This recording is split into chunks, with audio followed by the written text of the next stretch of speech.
مانتے ہو؟ میں نے کہا اس کو بھی مانتے ہیں، اس کے مصنف کو بھی مانتے ہیں۔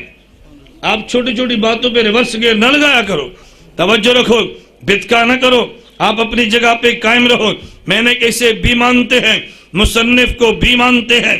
اور جی فضائل حج میں لکھا ہے ایک شخص جا رہا تھا حج کے لیے، راستے میں جنگل میں بیمار ہو گیا، علاج کے لیے ڈاکٹر بھی نہیں، دوا بھی نہیں، خدا سے دعا مانگی اللہ میرے مدد کر، علاج کے لیے اللہ انتظام کر۔ اچانک ایک شخص آیا، اس نے کہا میں فلاں شخص ہوں جو دنیا سے چلا گیا، مجھے خدا نے تیرے علاج کے لیے بھیجا ہے۔ کہتے دیکھو یہ کفر ہے۔ فضائل حج میں شیخ زکریا نے لکھا، میں نے کہا کفر کیسے؟ توجہ، کہتا ہے یہ عقیدہ ہے قیامت سے پہلے کوئی دنیا میں نہیں آ سکتا۔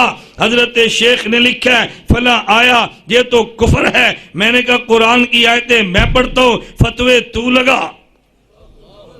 شیخ زکریا کی کتاب پہ لگا لیا نا، اب قرآن میں پڑھتا ہوں، فتوہ تو لگا۔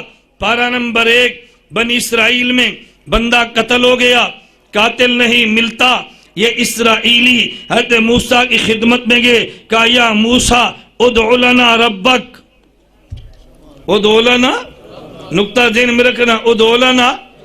اسرائیلی بھی سمجھتا تھا نبی خود نہیں جانتا، اس لیے یہ نہیں کہا موسیٰ تو بتا، کہا خدا سے پوچھ کے بتا۔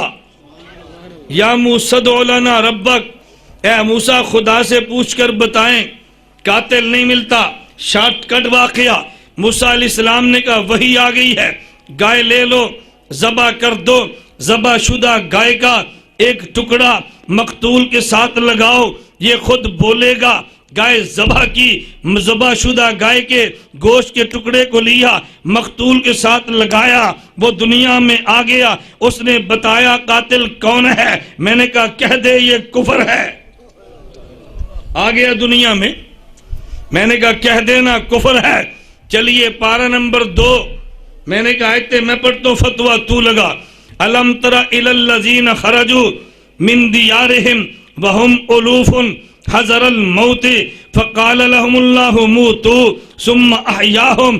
شیخ نے ایک لکھا ہے، قرآن نے ایک نہیں، 100 نہیں، 1000 نہیں، ہزاروں کہا ہے، ہزاروں کی تعداد میں تھے، خدا نے موت دے دی، پھر خدا دنیا میں لے آیا۔ میں نے کہا فتوہ لگا، یہ پارہ نمبر 2، قرآن نہیں کفر ہے، لگا فتوہ۔ چلو پارہ نمبر 3، او کالذی مر علی قریہ وہی خاویۃ علی عروشہا۔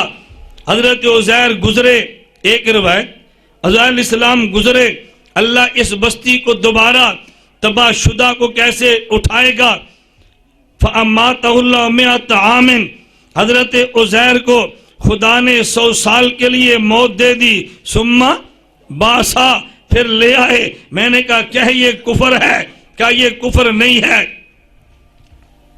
دیکھ لے، میں نے آپ سے کہا نا میں نے تقریر روک لینی ہے، آپ کو پریشان نہیں ہونے دینا، توجہ رکھنا۔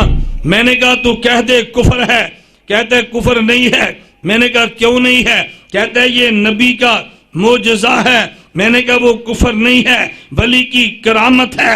دیوبند والے نبی کا معجزہ بھی مانتے ہیں، ولی کی کرامت بھی مانتے ہیں، ولی کا نبی کا معجزہ بھی مانتے ہیں، ولی کی کرامت، اور جی کرامت بھی